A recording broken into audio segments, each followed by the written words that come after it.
তফসিল ঘোষণার ১৯ ঘণ্টা পার হলেও সাভারে নির্বাচনী প্রচার সামগ্রী, পোস্টার, ফেস্টুন ও ব্যানার এখনো সরানোর কোনো পদক্ষেপ নেয়নি প্রার্থীরা। গ্যান্ডা বাসস্ট্যান্ড থেকে বিস্তারিত জানাচ্ছেন প্রতিনিধি কামরুজ্জামান। কামরুজ্জামান আমাদেরকে জানাবেন সাভারে প্রার্থীদের নির্বাচনী প্রচারণা প্রসঙ্গে।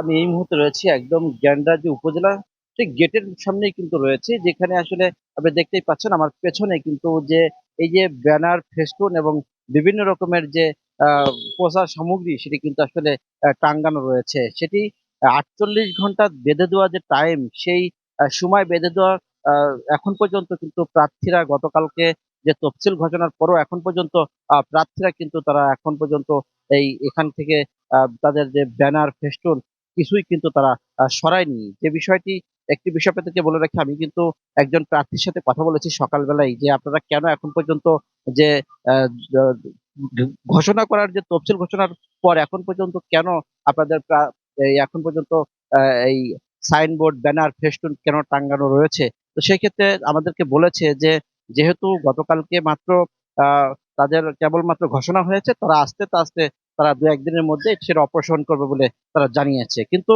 আ স নির্বাচন কমিশনের যেটি বেঁধে দেওয়া টাইম যে ৪৮ ঘন্টার মধ্যে যে সরিয়ে ফেলতে হবে ব্যানার, ফেস্টুন এবং এছাড়াও নির্বাচনী যে সামগ্রী, সেটি কিন্তু তারা এখন পর্যন্ত সরায়নি। আপনি দেখতে পাচ্ছেন যে আমার পেছনে কিন্তু রয়েছে। শুধু সাভারেই নয়, সাভার, ধামরাই, আশুলিয়া কোথাও এখন পর্যন্ত এই ব্যানার, ফেস্টুন কিন্তু সরিয়ে ফেলা হয়নি।